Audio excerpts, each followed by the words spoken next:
when you're young and very talented and interested in science, going through a scientific institution, more often than not, is like a very depressing experience and blunts your enthusiasm. The DeSci paradigm can actually really stoke that enthusiasm for young people and offer them opportunities, because you either choose science or money, right? And that's where you have very smart people doing very boring jobs in tech, right? But some of these people might actually exploring the world through science if they actually have an economic opportunity to do so.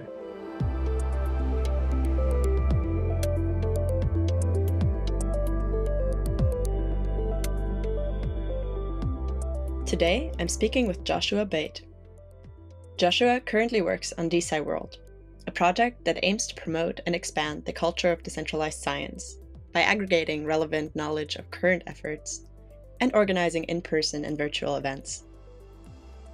Next to their outreach and culture efforts, Joshua and his team are currently working on a technical tool that we also discuss in the episode. Furthermore, we speak about institutional incentives within academia and their role in DeSci adoption, the tension between collaboration and competition within DeSci and DeFi, and potential technical approaches to measuring usefulness in scientific datasets. Without further ado, I hope you enjoy our conversation. So Joshua, thanks so much for being here today. Yeah, thanks for having me. To start us off, what's the high-level problem that your work is trying to solve? We've been trying to solve this problem since 2021 and taken many different approaches to it. And even now we have a brand new approach to it. But the problem we're trying to solve is coordination of researchers, coordinating researchers to work with other researchers in the decentralized science space in particular, but also coordinating researchers to find the knowledge or the information or the resources that they need to carry out the work that they want. And so we've tried many different ways, and we have all of these in action right now to find coordination pathways for researchers, knowledge creators, your general enthusiasts, to find people and knowledge and resources that they can use to make more science. Mm-hmm.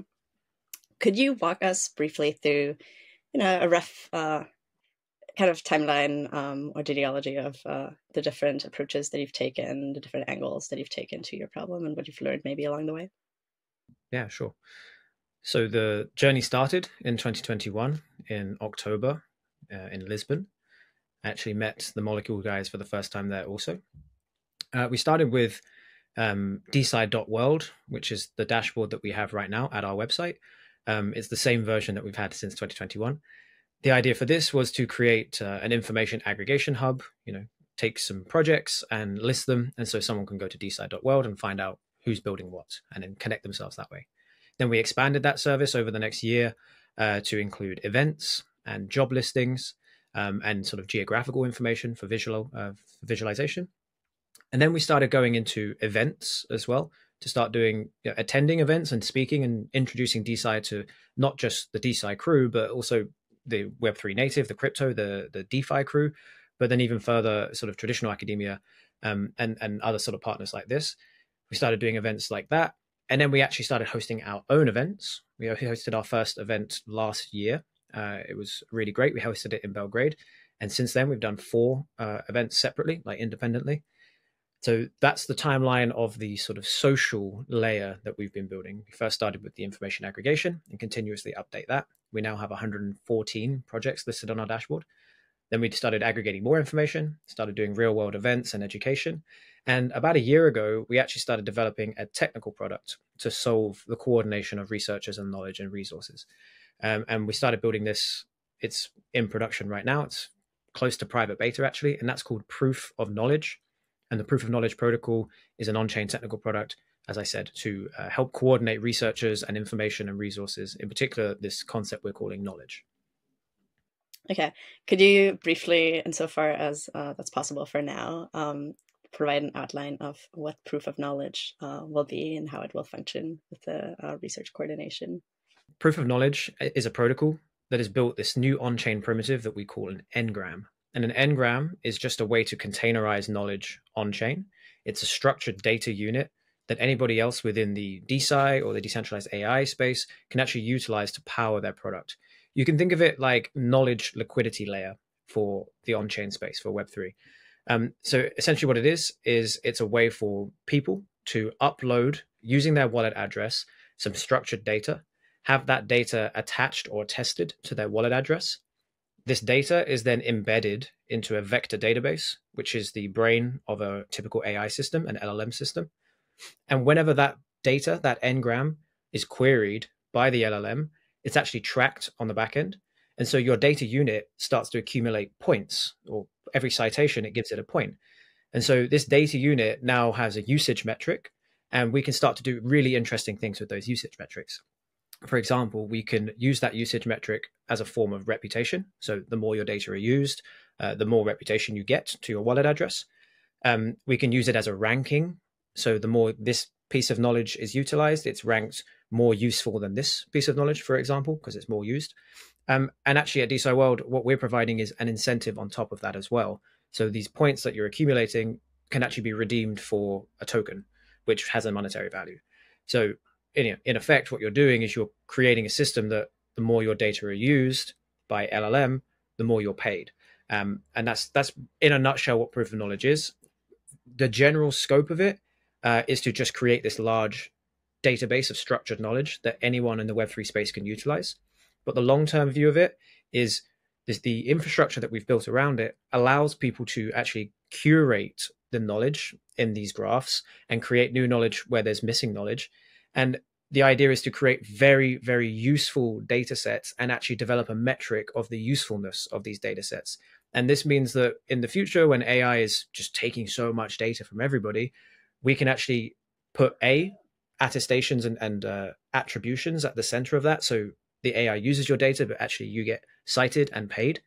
But also it actually starts to filter out a lot of the noise, because if you speak to many people in the decentralized AI space, they'll tell you that the data sets that we're consuming for these models are increasingly garbage, as they call it. Yeah.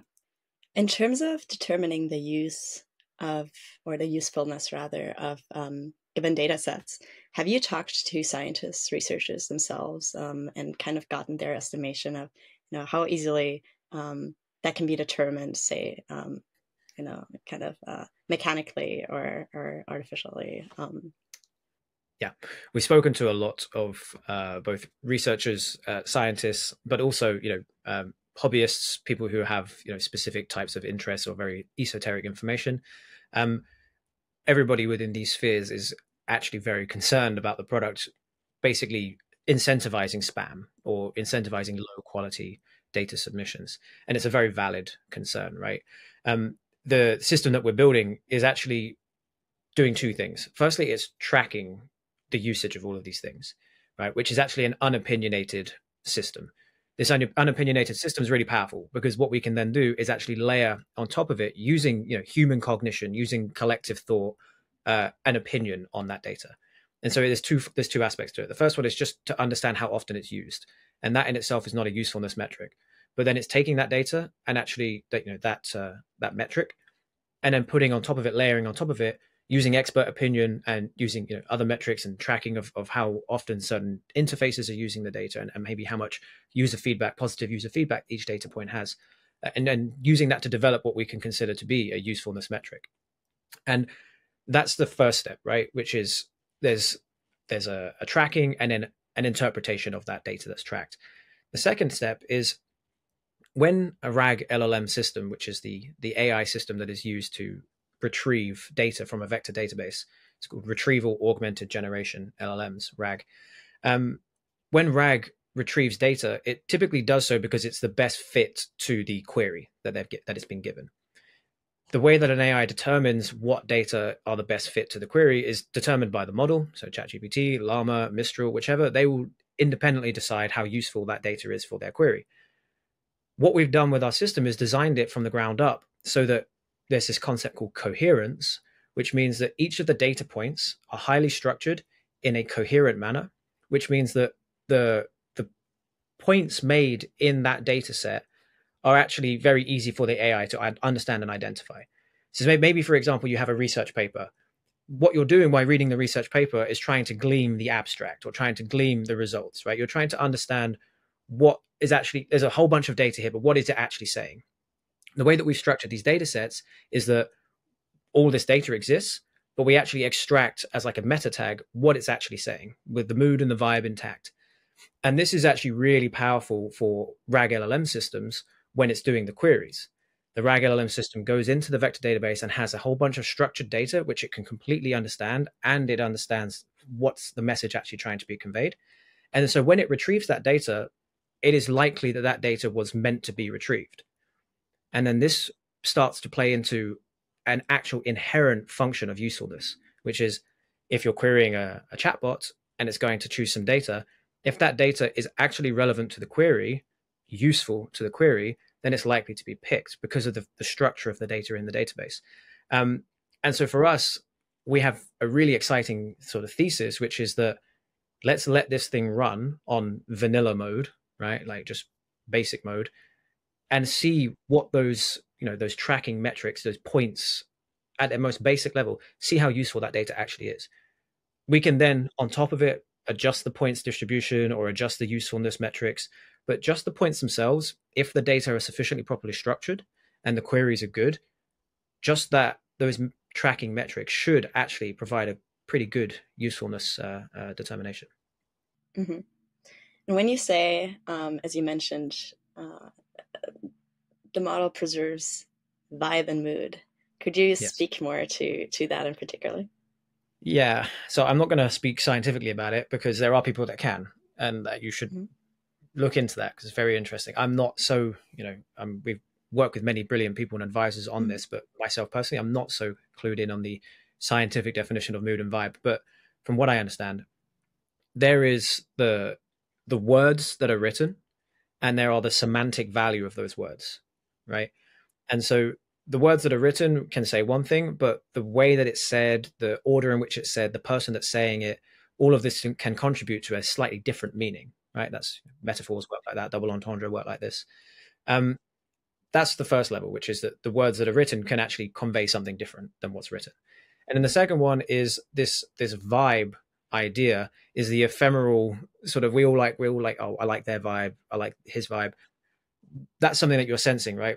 Trying to maintain that concept of mood and vibe from compressed data, which is what we're doing. Is we're taking a lot of this data and we're compressing it and embedding it into a vector database.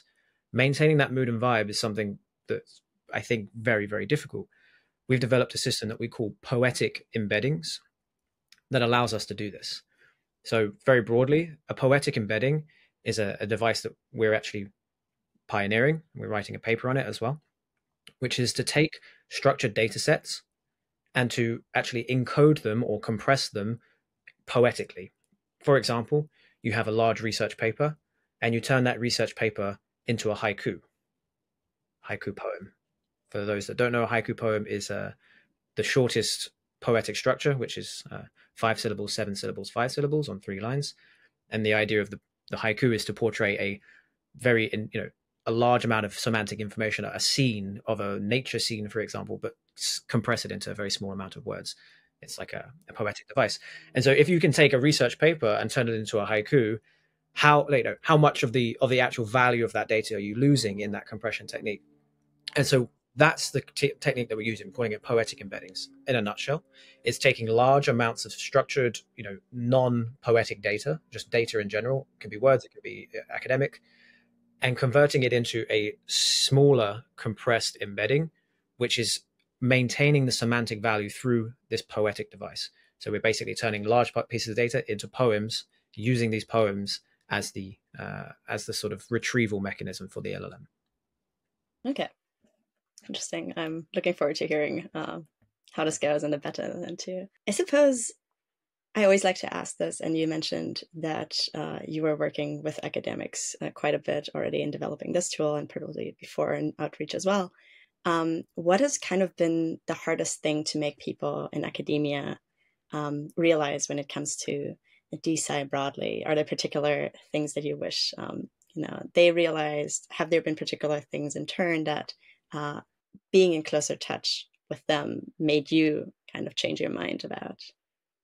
Yeah, so that's a really great question, and there's many things I could answer to that. So I'm not going to talk specifically about proof of knowledge here because poetic embeddings in itself, we could talk about why they are concerned about that. There's obvious reasons, but just DeSci in general, I think the thing that that I'm trying to communicate to these people that we speak to, the academics and scientists that we speak to the most, which I think they're not getting, is that DeSci is something that's beneficial to them as an individual and also to the field of science in general, right? I think, when you develop a new scientific tool, they're like, how does this improve innovation in science? How does this improve or cut costs and such things, which is all about the field of science. But very few people are actually considering what DeSci means for them as an individual, as a scientist, right? And that's the sort of mindset shift that I think Web3 in general is trying to do, is to sort of let people understand that they're an individual and they can be sovereign and they have the right and the power to actually control their own assets, control their own data, and such things as that, which most people in society are just not aware of, because all of the systems that we've used for so long have done all of that for us. They've taken the control out of our hands.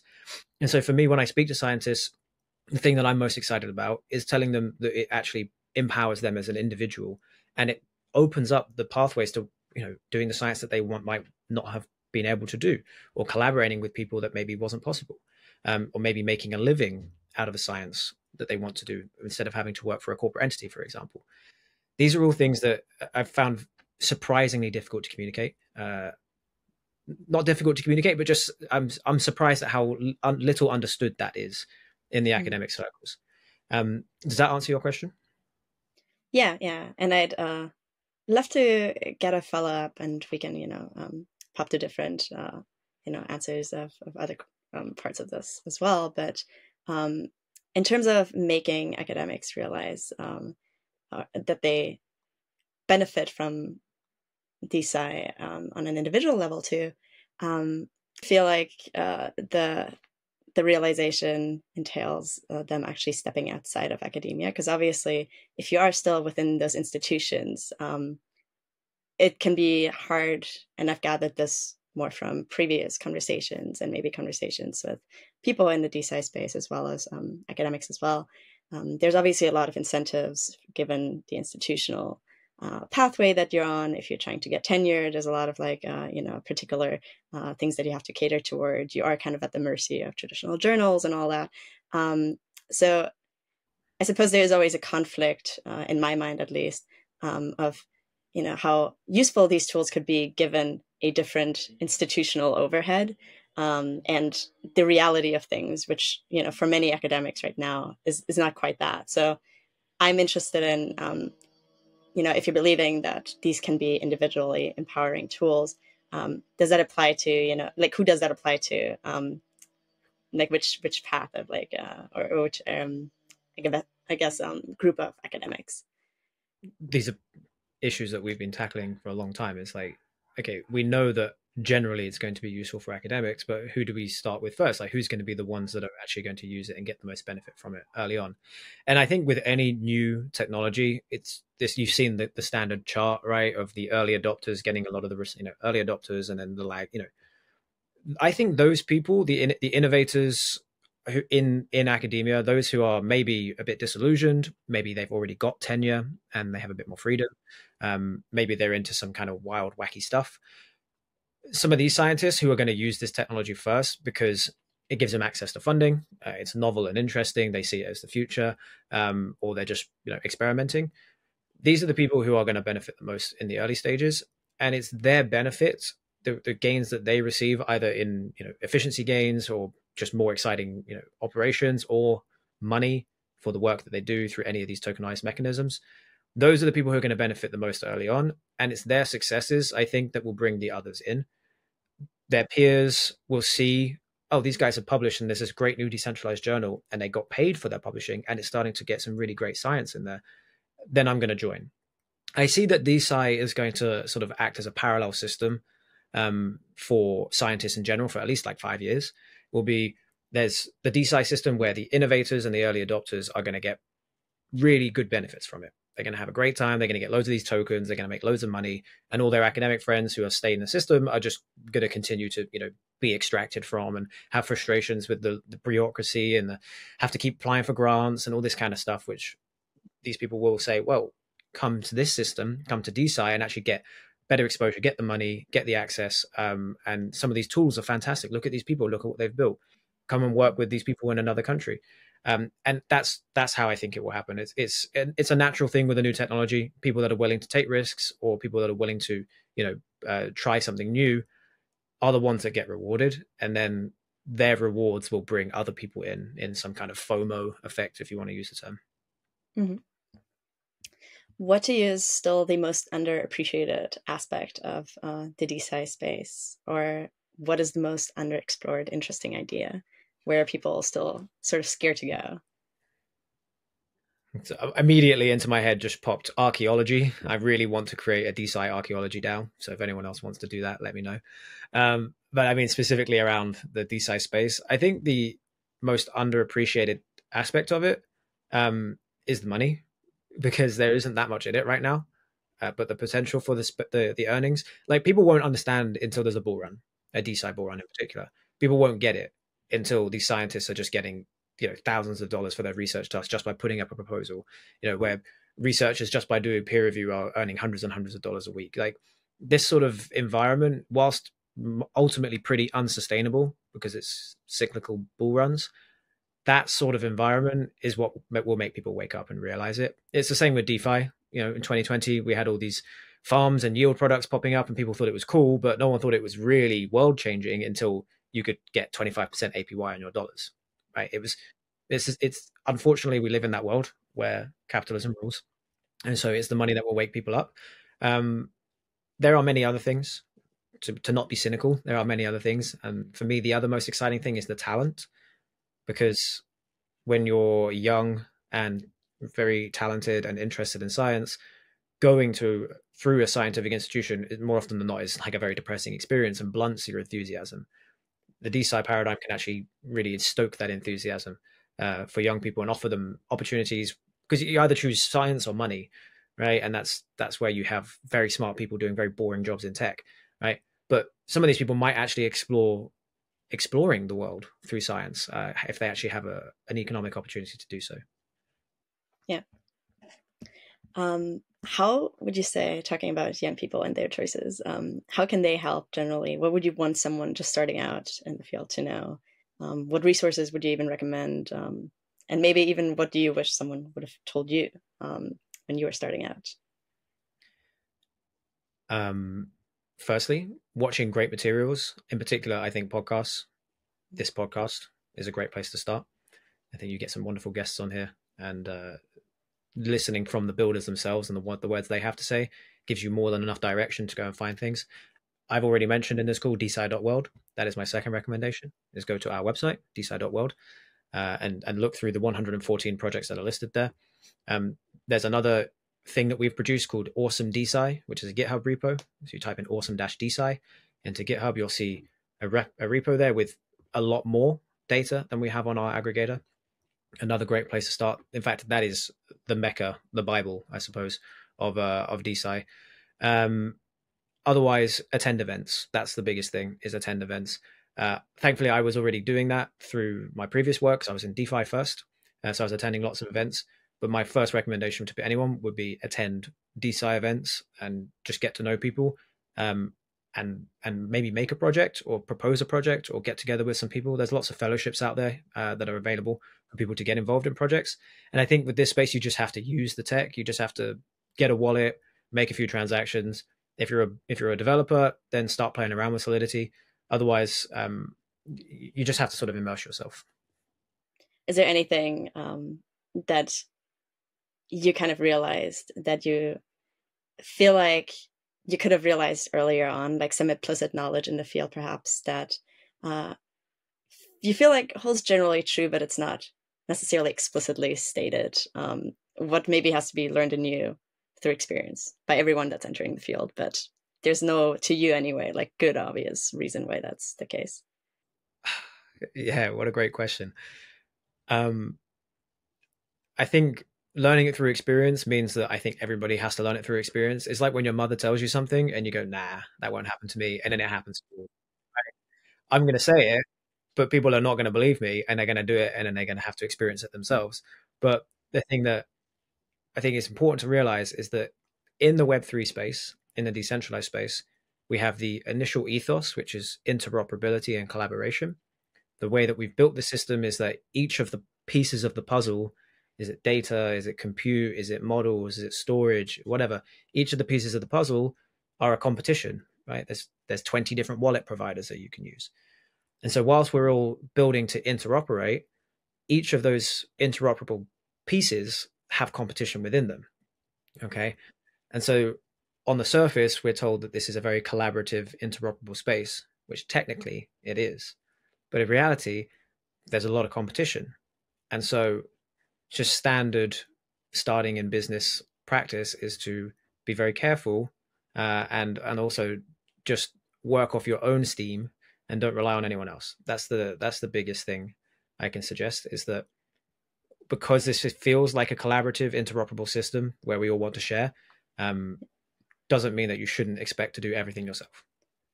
Yeah, that makes total sense. Between you and the people that you work with or closest to, what is the most contentious topic or theme that seems to repeat itself when you're debating your project? Generally, the scope of biotech is something that causes a lot of interesting debates within our team in particular, and also just with our team and other teams and such. The promise and scope and intentions of biotech as a general space. Obviously, it's a very broad overview, and there's many individuals within this. That's one of the biggest things, and it's just funny because this is the Molecule Podcast, of course, a biotech company. And that's why well, the DeSci broadly, we've had plenty of people on. I suppose probably no one that doesn't pay any attention to biotech, but there's certainly been like different flavors of guests, and not all of them. It's not exclusively biotech. The contentious theme or topic or whatever it might be. Was that it? Or should we? I can expand if you want. I just know that I'm absolutely. I'd be very curious. Yeah, I'm aware of my audience. Is what I'm saying. No, totally. Yeah, if you could speak closer to what some particular like granular problems or I guess debates might be within that. Yeah, sure.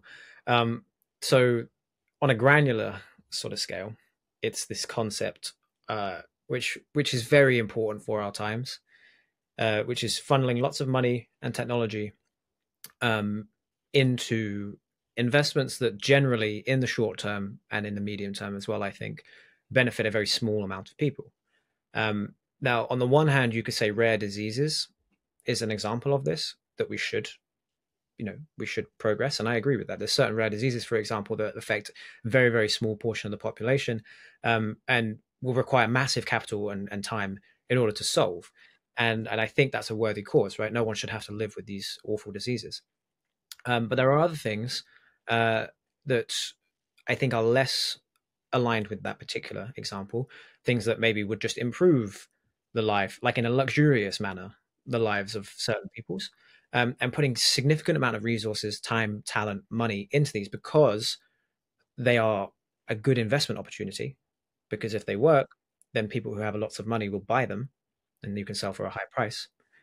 This is a concern that I have because I don't think our planet and our society is quite at that point where we can sacrifice these resources to work on these highly specific, exciting, luxurious problems. And in fact, we actually should probably redirect those resources to fix the much wider, more common problems that affect basically everybody. Water quality, air quality, food quality, mental health quality, such things as this. We could go on, but these are problems that affect pretty much everybody. And the cost per person to solve is most likely much lower than it is for some of the advancements in the advanced biotech space. A great example, which is top of the contention internally, I'll be honest, is longevity, for example. Longevity is can be broken down into many fields. Better quality of life whilst you're alive, that's one thing, or life extension, just extending the amount of years. Invasive, non-invasive, biohacking, etc. Many different aspects to it, but generally you could consider that the people who are most interested in the longevity space are those with lots of money and resources, because as the pharaohs did in ancient Egypt, when you accumulate so much, you want to maintain that. And it makes a lot of sense. Mummification was a very highly paid profession in ancient Egypt. And of course, being buried with your gold is a massive waste of monetary resources, value. So there are things like this that we talk about a lot. I myself personally have spoken about many times, and I absolutely love debating with people in, for example, the biotech longevity space, because they're all very knowledgeable and I respect them all massively. The VitaDAO crew, everyone there knows exactly what they're talking about. It's just a difference in opinion in terms of priority, and some things you can't reconcile.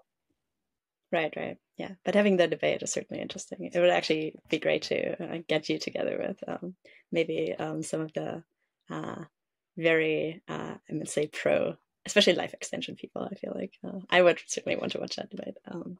Yeah, I will often start that conversation with very pro life extension people just on a one-to-one basis, when it always is fun. I've never had the opportunity, sadly, to do it on camera, which I kind of would like to. So if you organize it, I'll be there. Absolutely. Yeah. Sweet. I suppose for this conversation, nearing the end, can you think of any important questions or topics that I have not asked you today? What's the near-term future for DeSci look like? Yes, there was actually, a trends question that I skipped, but I would be interested in hearing whether you have any projections within near term. First of all, what do you define as near term? Like 2 to 5 years? Is that actually too broad of a time scale?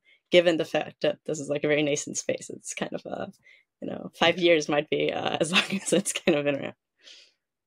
Yeah, I mean, 5 years is a sensible timeline to understand like what can actually happen with DeSci. But if you ask anybody who's like, what DeSci project should I look at? They want to know, 2 months to 6 months, what the short term is.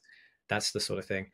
I think there are going to be many catalysts to this space, but regardless of anything that DeSci does, this space is intrinsically tied to the performance of the wider Web3 crypto market.